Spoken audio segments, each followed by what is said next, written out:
Let me ask you something uncomfortable. Have you ever walked away from a conversation feeling confused, guilty, or smaller than you were before? You didn't argue. Nothing dramatic happened, but somehow you felt wrong.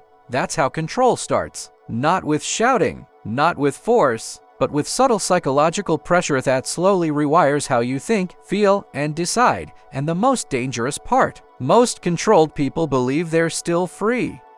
Control never feels like control. Real manipulation never says, "Do this." It says, "I just want what's best for you. I'm only saying this because I care. You're free to choose, but you know what the right choice is." Life example: relationship. You want to meet your friends. They don't forbid it. They just get quiet, cold, disappointed, so you cancel your plans. Not because they told you to, but because you don't want the emotional consequences. That's not a choice. That's conditioning. The emotional leash. Manipulation works by attaching emotions to behavior. Psychology calls this operant conditioning. Reward when you owe, be withdrawal when you don't. Life example: family. When you agree with them, everything is fine. When you disagree, suddenly you're ungrateful or selfish, so your nervous system learns obedience, safety, independence, danger. That's not love. That's emotional training.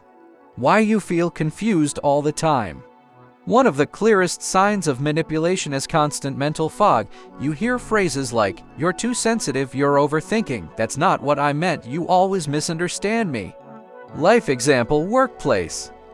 Your boss changes expectations, then blames you for not meeting them. You start questioning your memory, your judgment, your competence. That confusion isn't accidental, it keeps you dependent. This is gaslighting, not as a buzzword but as a stress response that weakens your confidence in your own perception.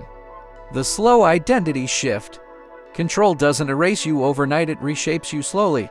Here's a metaphor, story fictional, psychological. Imagine you move into a house. Every week, someone slightly rearranges the furniture. Just a little. At first, you adapt. Then you forget how the house originally looked. One day you realize you don't even remember where things used to be. That's what long-term control does to identity.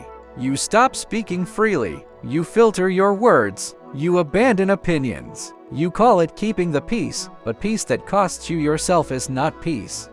Why you defend the person controlling you? This part is hard to hear. Most controlled people protect the manipulator. Psychology explains this through trauma bonding and intermittent reinforcement. Reward punishment: your brain becomes addicted to rare moments of approval. Life example: they hurt you, then they're kind, and that kindness feels intense because it's unpredictable. That's the same mechanism used in gambling addiction. Your brain keeps thinking, if I try harder, I'll get the good version again. What control does to your brain?